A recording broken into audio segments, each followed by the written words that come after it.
Who speaks on graph-grade and auto-Bäcklund NLS-type system. Good afternoon. I'd like to join previous speakers in thanking the organizers for making this workshop possible. And my presentation is about quad equations and Bäcklund transformations of NLS-type systems. And it's in that order. I will start with quad equations, and I will show the connection with nonlinear Schrödinger equations. So, and therefore, I will sort of disobey the trend of going from continuous to discrete systems. So I will go in the opposite direction. Also, I will try to keep it simple, since well, integrable systems are described by low complexity. So I hope my presentation will also be will have this feature. Okay, so as I mentioned, I will start with quad equation and then identify the connections with the differential difference systems, and then with continuous equations. And then I will indicate how they can be used to construct auto-Bäcklund transformations, and as a result, superposition formulas and exact solutions of nonlinear Schrödinger equations. Well, the connection between quad equations and nonlinear Schrödinger equations came as a surprise to me, because, well, it's common knowledge that quad equations, like equations from ABS classification, they are related to scalar equations, KdV type equations. Well, in fact, there's another connection with nonlinear Schrödinger type of equations. So this will be part of main example. There will be two examples in my talk. One is related to KdV, and another one is slightly more complicated one, which highlights some other features of this approach.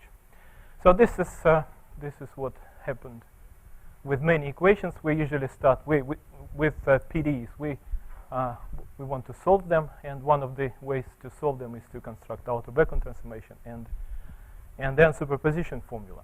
It's interesting that each of these, and especially superposition formula, can be treated as a difference equation, as a discrete equation.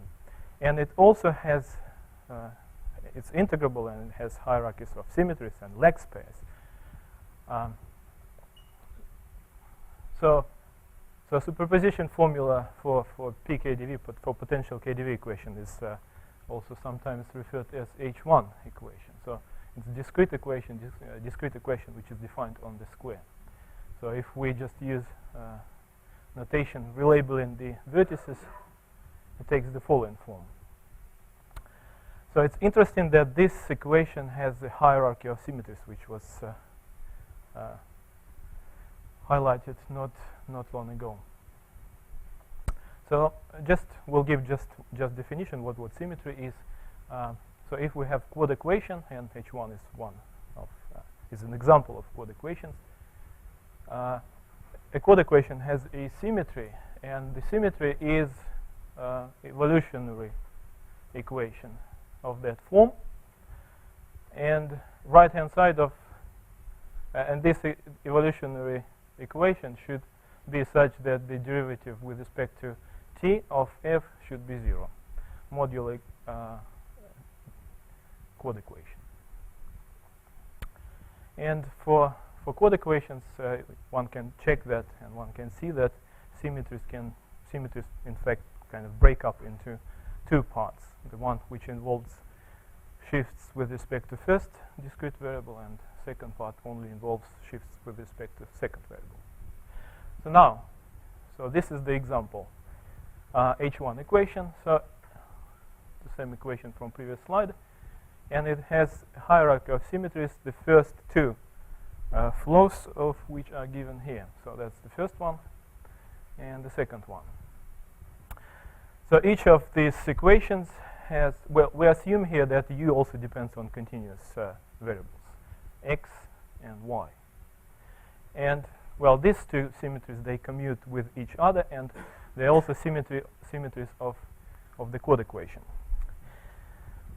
Previously it was noticed that when you have two chains which commute, like in this example, you in fact have a Bäcklund transformation for some PDE. So this is an important point. So if I go back, if we consider these two equations together, in fact they define some system of PDE. So these symmetries are of Volterra type. Yes. Already occurred in the work of Capel and Wiersma in 1988. Yes. And the whole hierarchy. Okay. Yes. I should then just add here the reference to this paper as well. So I'm not sure when. Sometimes it's very difficult to say when some equation has appeared, but this is not the point. I just use this example to explain one observation. So when you have a hierarchy of symmetries, you take the two simplest ones, and they actually define a system of PDEs. So in that case, it will be system of nonlinear Schrödinger equation. But it's interesting if you add another ingredient into this. So if on top of this you also add the chord equation, which is also compatible with those equations. So if you can consider a system of those three equations as a complete system, then you can get some interesting consequences of that. Okay, so what do we get in this case? So I said that those two equations define some PDE. So what do? We do a procedure which is sometimes called as eliminating of shifts from the difference equation. So we use the first equation. So we use the first equation to eliminate shifts, higher order shifts from the second equation. So as a result, so if we express shifted variables from the first equation, we get the following two expression, and if we substitute it back to the second equation, we get the following system. So this system is of nonlinear Schrödinger type. So, well, in this way, when it's written this way, it's not very clear. So if we just relabel it in continuous way, if we call ULM as U and UL plus 1M as V, we'll get the following system, which is potential derivative nonlinear Schrödinger equation. So to get this, we only need two first members of hierarchy of symmetries.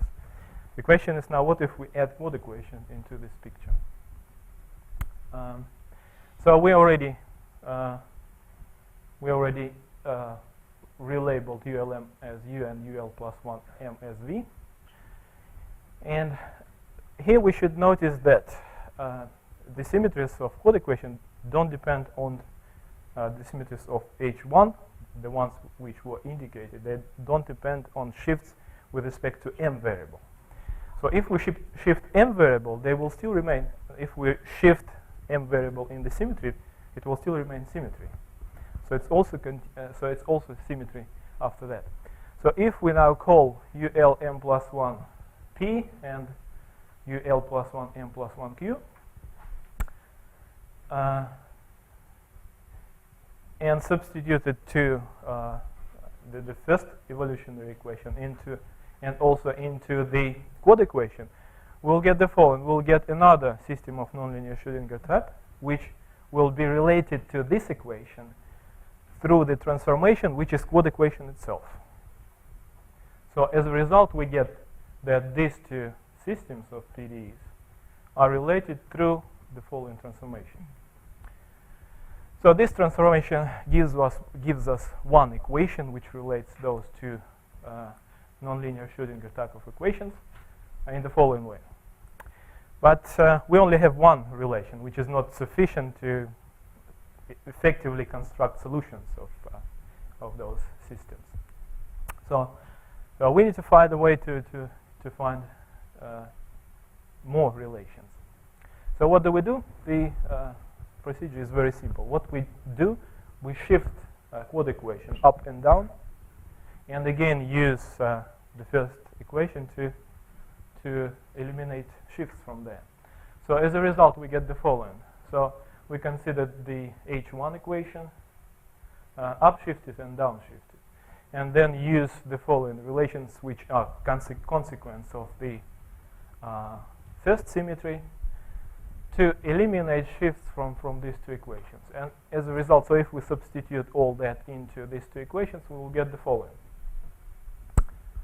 So if we substitute, we'll get two differential relations, which take the following form. So summing up, we have the following. So we have what we got from quad equation. We get the following relation, and on top of that, we get two differential relations. So I will label algebraic relation as AR and differential relations as DR1 and DR2. Well, it appears that if you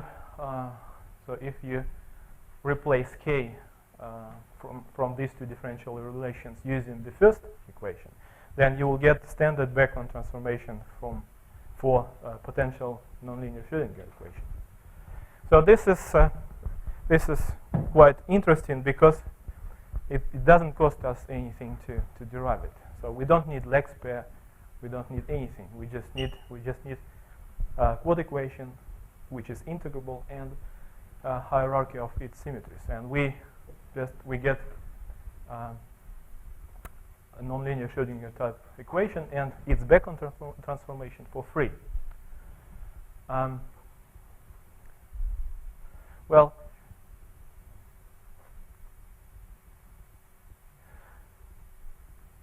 so this is it's interesting what role quad equation plays here.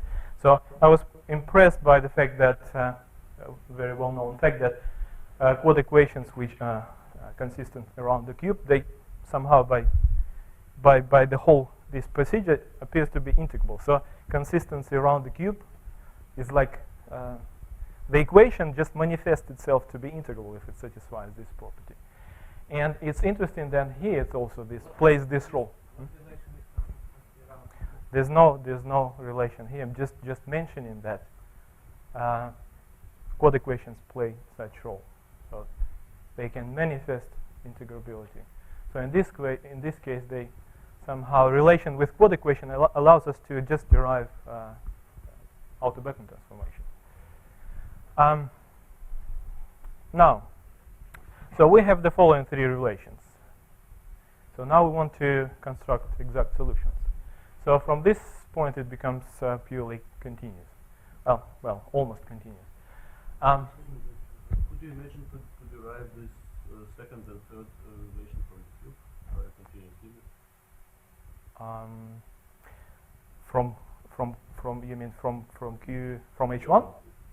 Yeah. Well, I haven't tried this, but so if you apply continuous limit to H1, then you will get just in one of the directions. I'm not sure what's going to happen in that case. So the next step is to derive solutions. But because two of these relations are differential relations, we would like to construct algebraic procedure, which would allow us to construct solutions algebraically. Yep. What about the T part of the Bäcklund transformation? Well, T part is, so I should say that this is X part of the Bäcklund transformation. And somehow, well, the T part of Bäcklund transformation is just equation itself. You can think of it. You can take your symmetries, second symmetries, and do the same elimination. You will get T part. All like that. Or you can eliminate just X derivatives using these relations from the equation. So sometimes when we say Bäcklund transformation, we kind of assume it X part, while T part can be derived out of it. And as far as superposition formula for solutions is concerned, then the X part only plays this role of deriving the superposition formula, and T part is kind of complementary. So having these three relations, we can try to construct superposition formula. So there could be two different strategies. So because we have because we have three different relations relating two component systems, we can combine them in different ways. So, for example, we can combine algebraic relation with one of the differential relations and see what happens. So this is the one strategy, and then the other one is just to use differential relations. And it's interesting to compare those strategies. So if we, for example, use, if we combine algebraic relation with differential relations, what happens? So what we do, we assume commutativity of this diagram. We start with UV, then what relation, algebraic relation, and one of the differential relations allows us to calculate PQ and MN, and then we should be able to calculate algebraically new solution in RS, which should be the solution, the derivation of R and S should be purely algebraic. So we put, we associate algebraic relations with the edges of this diagram, and as a result we get the following four relations. And then from here we want to solve R and S. So it's better to start from this part, because if you start from here you'll get square roots. And but if you first express P, for example, P and M from the first two relations and substitute it in here, then you'll be able to find the following, that there are two possible expressions for R and S. The first one is given by the following formula, and the second one is given by this formula. Just by looking at this, by comparing these two formulas, well, this one is linear, so I would guess that this is more likely to produce something non-trivial. So these two formulas need to be checked if they're compatible with the system, with the original derivative nonlinear Schrödinger equation. So you need to differentiate them with respect to t, eliminate all the derivatives, and see that you get 0. So it appears that the first relation is compatible with potential DNLS, whereas the second one is not. So we will use the following, the first one, to construct exact solutions. And it appears that, well, indeed, in this case, we can get some non-trivial solutions. The second strategy, which I mentioned, is to work with differential relations. So in that case, if you assume commutativity of this diagram and associate differential relations with each of the edges of this diagram, as a result, you will get the following. So although in differential relations, it's not the algebraic relation is not visible, but somehow after putting this on the diagram, it just reemerges here. So you'll get the following factorization, and in this case, you see that the relation between the first components of this diagram is just like in KdV, like for H1. So the system somehow decouples, so it works with, it relates the first components of this diagram and second components. So if we use the first formula which we derived, we just start with something trivial like zeros, and on the next step, well, if we use algebraic relation plus one of the differential relations, we get exponential solutions P. So P and Q should satisfy this equation, so it just gives you exponential functions, one decaying and one exponentially growing. So this is what we get from 0, and once we plug it into the superposition formula, then we get the following, R and S. So if we look at the picture, then it looks like one soliton solution. And next step is to use something more complicated like this. So this is very old way of getting solutions, of getting two soliton solutions. So if we use this diagram, then we get the following expression for A and B, and the solution of derivative nonlinear Schrödinger equation becomes like that. Okay, so this was my first example. I have a little bit of time for the second example. The first example was H1, which is quite symmetric equation, and well, it produces, as already mentioned, potential derivative nonlinear Schrödinger equation. Well, if equation is not symmetric, with respect to swapping discrete variables. Then, as a result, you will get two different hierarchies of symmetries.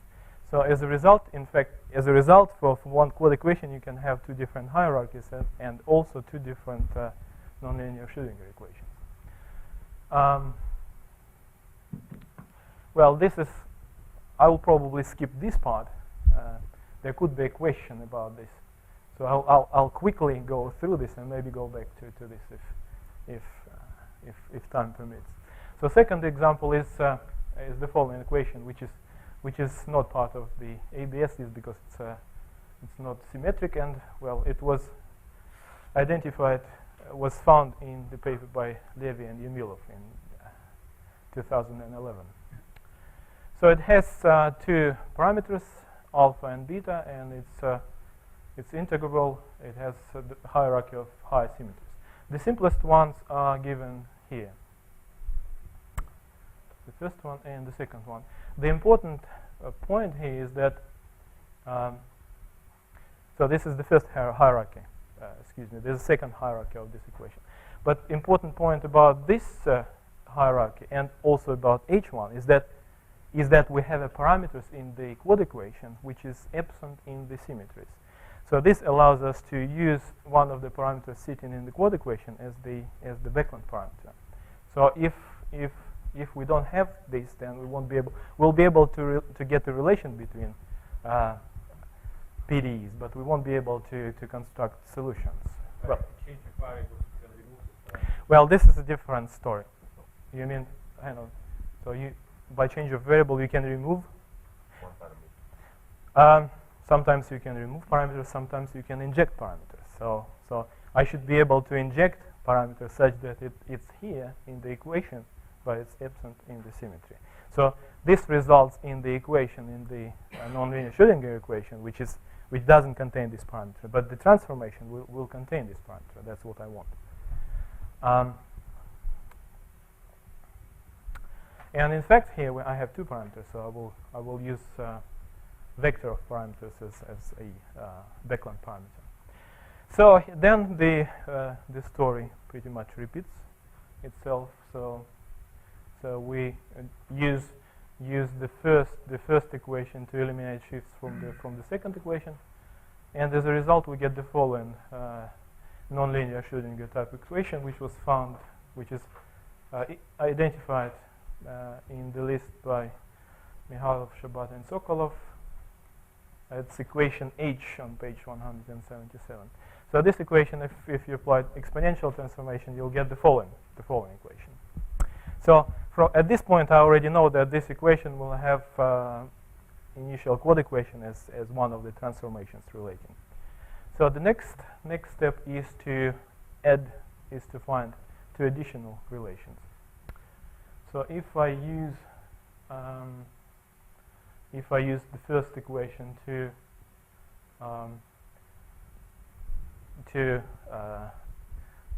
substitute them into upshifted and downshifted quad equations, I will get the following relations. So these are relations that I get from the first equation, and after substituting into quad equation, I will get the first differential relation and the second one, which will have the following form. So I have again three different relations. One of them is algebraic. Now I want to find solutions of nonlinear Schrödinger type of equation. So I use then the following diagram, and so if I associate algebraic relation with each of the edges, I will get the following formula for RNS.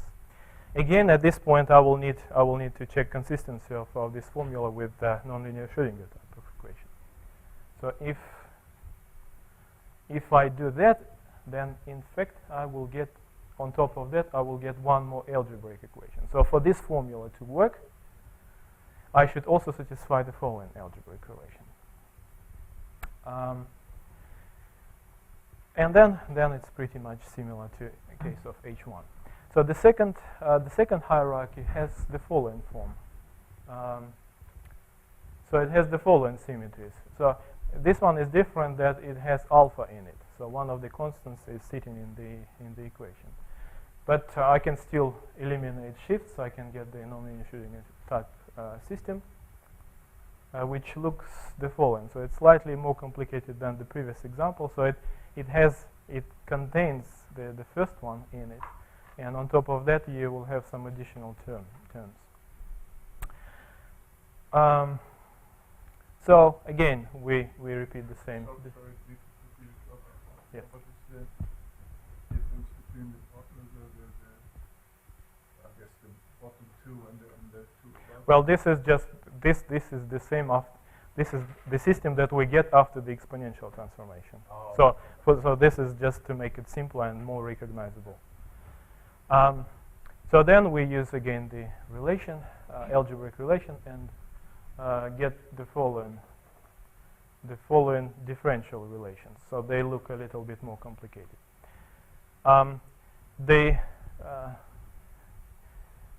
Why I brought this example up is that because after getting those transformations, I tried to get algebraic relations for solutions or superposition formula, and for some reason for the second hierarchy it fails. So you can check that these are Bäcklund transformations, but when you try to use simple Bianchi diagram, you get something which is not consistent with the system. So in this case, it probably should be some more intricate way of getting superposition formula should be used. Okay. I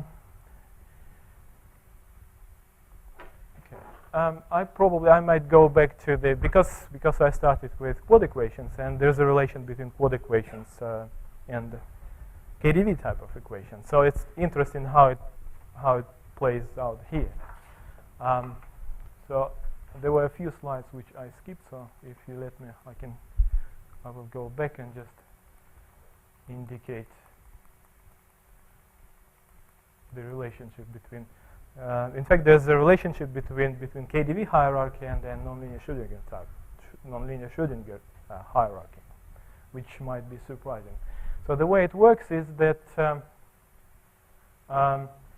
so we have the following two symmetries which we started differential difference equations. It appears that this hierarchy has a negative flow, which has the following form, and this is just the original Bäcklund transformation for PKdV. So it appears that the Bäcklund transformation of PKdV sits in the same hierarchy of the superposition formula in the hierarchy of H1.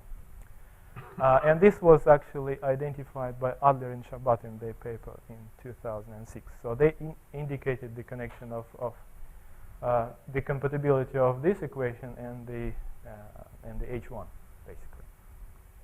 So what we can do here to link those hierarchies, that we can differentiate. If we differentiate the first symmetry with respect to Z, we'll get the following equation, and then if we differentiate this one with respect to x and using this equation itself, we'll get the second equation. So in fact, we get hyperbolic system, and this hyperbolic system is part of nonlinear Schrödinger, potential nonlinear Schrödinger hierarchy. On the other hand, we can write single equation, single third order equation for U, and in that case we get the following equation, which is part of the PKdV hierarchy. So in this case we have some kind of chameleon, which sometimes if you write it as a system, it will be part of a NLS hierarchy. If you write it as a single equation, it becomes part of the PKdV hierarchy. So this equation, in fact, commutes with the following equation, which is PKdV. Okay, and now I will jump over to the conclusion. So the point of this talk was to just highlight this connection between quad equations and nonlinear Schrödinger type of equations. And it doesn't have to be only equations from ABS list. It could be any. In principle, it doesn't have to be even quad equations. As long as it's integrable, you can play the same game with symmetries. You can get system of partial differential equations for which the difference equation will play the role of auto transformation.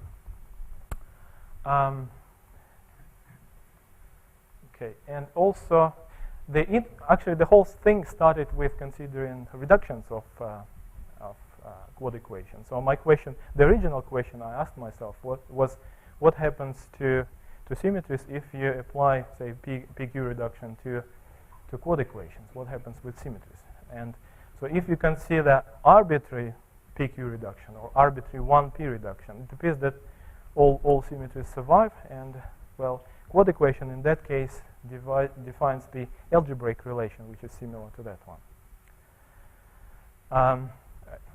If you restrict P, if you make it fixed, then instead of PDEs, you will get systems of finite dimensional systems, for which you can use, for example, staircase method to construct integrals. So that was the starting point. Although I haven't talked about much during my presentation, but that was the starting point, which led me to this observation. Okay. Thank you very much. Questions, comments?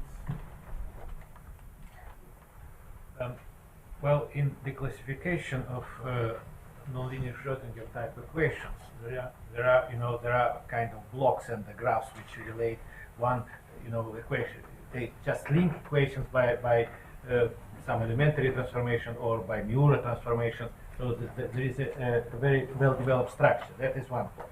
Another point, the relation between this chain equation or whatever you call it and nonlinear Schrödinger equations, type equations, I think was completely developed by Shabat, Yemilov, Adler.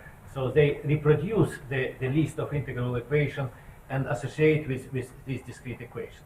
So my question is that these transformations, Muir transformations, very well understood on the level of differential equation. Well, they are understood on the level of chain equation. Can they be lifted to the level of quad equations? I'm not sure how it's related to my presentation, though. No, because you link this. You have this is differential equation. You have difference equations and symmetries, and they are actually produce your equation. Then there is a quad equation, right? Yes. Associated with that. Now there is a map between the equations. Can this map be lifted to the quad? Well, so far I only was concerned with the relation between nonlinear Schrödinger type, between PDEs. I guess the link between discrete and semi-discrete equations somehow is not present in this picture, so I can't add anything to this. I thought your question was more related to Landau-Lifshitz and relation between Krichet-Novikov, discrete Krichet-Novikov equation. So I was almost started answering your question before you finished it. So. In Krichet-Novikov and I think is it not known? Well, it is known, but not as obvious as in this framework. And with the Q4, yeah. Yes. Yeah, so you had the second hierarchy, but didn't seem to admit a simple superposition. Mm-hmm. And in this case, there was also some kind of ambiguity about the parameters, because you had alpha appearing in the... Yes, but in terms of parameter, it seems there's only one parameter which I can use to kind of... So beta is playing roles of... Yes, so yes, alpha is sitting in the equation, so the only parameter which is left to be used is beta, and in that case it doesn't work. So it was the point of this example is that it doesn't always automatically work. But what is guaranteed is that you have auto-Bäcklund transformation. So you have differential and algebraic relations between hierarchy. The algebraic relation is under question, so you need to check if it's compatible and if it works. No further questions? Thank you, speaker again.